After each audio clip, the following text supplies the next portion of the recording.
2 years ago, the acting Attorney General asked me to serve as special counsel, and he created the special counsel's office. The appointment order directed the office to investigate Russian interference in the 2016 presidential election. This included investigating any links or coordination between the Russian government and individuals associated with the Trump campaign. Now, I have not spoken publicly during our investigation. I'm speaking out today because our investigation is complete. The Attorney General has made the report on our investigation largely public. We are formally closing the special counsel's office, and as well, I'm resigning from the Department of Justice to return to private life. I'll make a few remarks about the results of our work. But beyond these few remarks, it is important that the office's written work speak for itself. Let me begin where the appointment order begins, and that is interference in the 2016 presidential election. As alleged by the grand jury in an indictment, Russian intelligence officers who were part of the Russian military launched a concerted attack on our political system. The indictment alleges that they used sophisticated cyber techniques to hack into computers and networks used by the Clinton campaign. They stole private information and then released that information through fake online identities and through the organization WikiLeaks. The releases were designed and timed to interfere with our election and to damage a presidential candidate.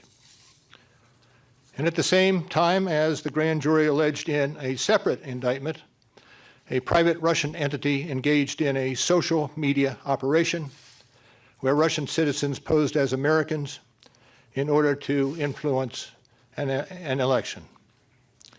These indictments contain allegations, and we are not commenting on the guilt or the innocence of any specific defendant. Every defendant is presumed innocent unless and until proven guilty. The indictments allege, and the other activities in our report describe, efforts to interfere in our political system.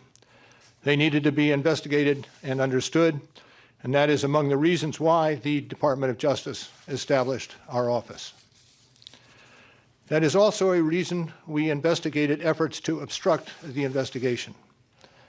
The matters we investigated were of paramount importance. It was critical for us to obtain full and accurate information from every person we questioned. When a subject of an investigation obstructs that investigation or lies to investigators, it strikes at the core of their government's effort to find the truth and hold wrongdoers accountable. Let me say a word about the report. The report has two parts, addressing the two main issues we were asked to investigate.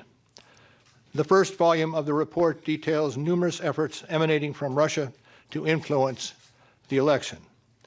This volume includes a discussion of the Trump campaign's response to this activity, as well as our conclusion that there was insufficient evidence to charge a broader conspiracy. And in the second volume, the report describes the results and analysis of our obstruction of justice investigation involving the president. The order appointing me special counsel authorized us to investigate actions that could obstruct the investigation. And we conducted that investigation, and we kept the office of the acting Attorney General apprised of the progress of our work. And as set forth in the report, after that investigation, if we had had confidence that the president clearly did not commit a crime, we would have said so. We did not, however, make a determination as to whether the president did commit a crime. The introduction to the Volume 2 of our report explains that decision. It explains that under long-standing department policy, a president cannot be charged with a federal crime while he is in office. That is unconstitutional. Even if the charge is kept under seal and hidden from public view, that too is prohibited. The special counsel's office is part of the Department of Justice, and by regulation, it was bound by that department policy. Charging the president with a crime was therefore not an option we could consider. The department's written opinion explaining the policy makes several important points that further informed our handling of the obstruction investigation. Those points are summarized in our report, and I will describe two of them for you.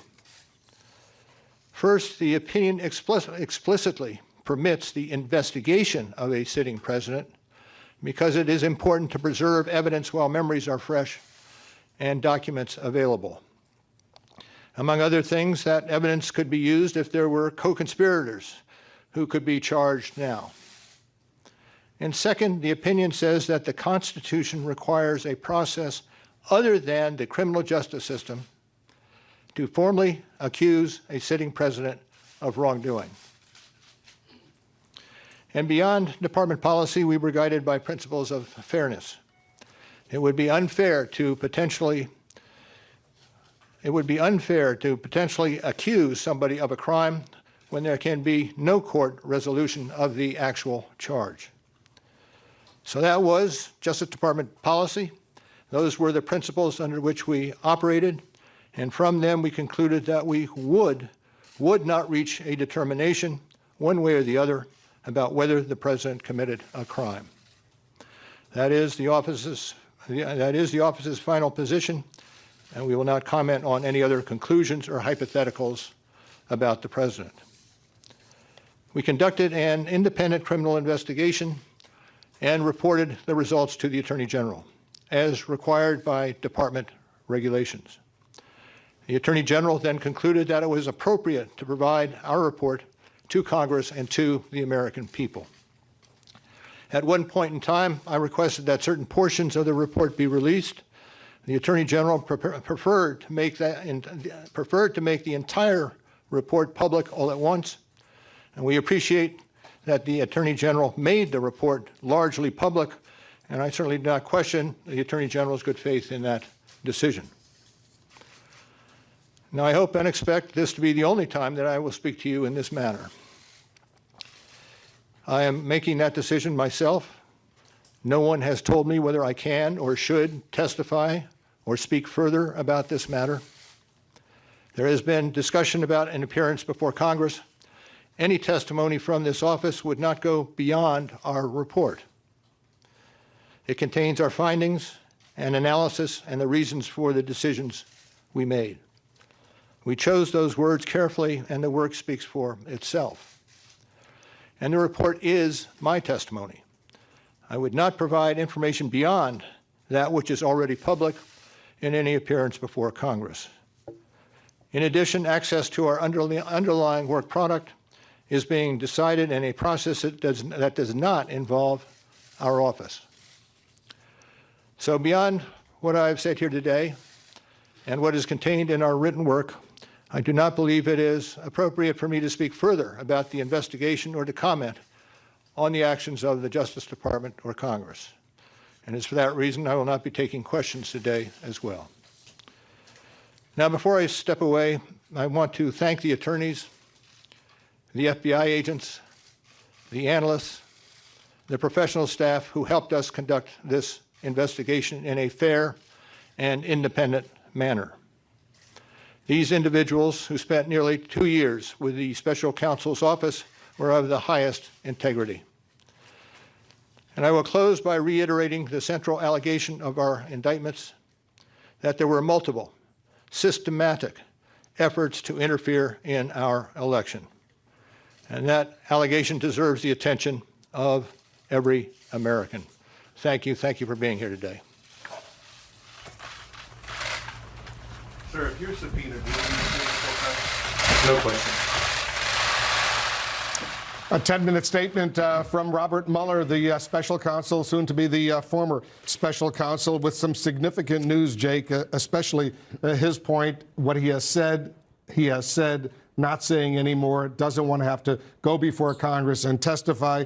He defended the investigation. He was very specific in articulating its conclusions? There were a number of things he said that could be interpreted as specific pushbacks to things that we hear from the White House. But I have to say, the last statement he made, one presumes that he thinks that is the most important thing that he's saying, because it's what he's leaving everybody with. And that is, there were multiple systematic attempts by the Russians to interfere in the 2016 election.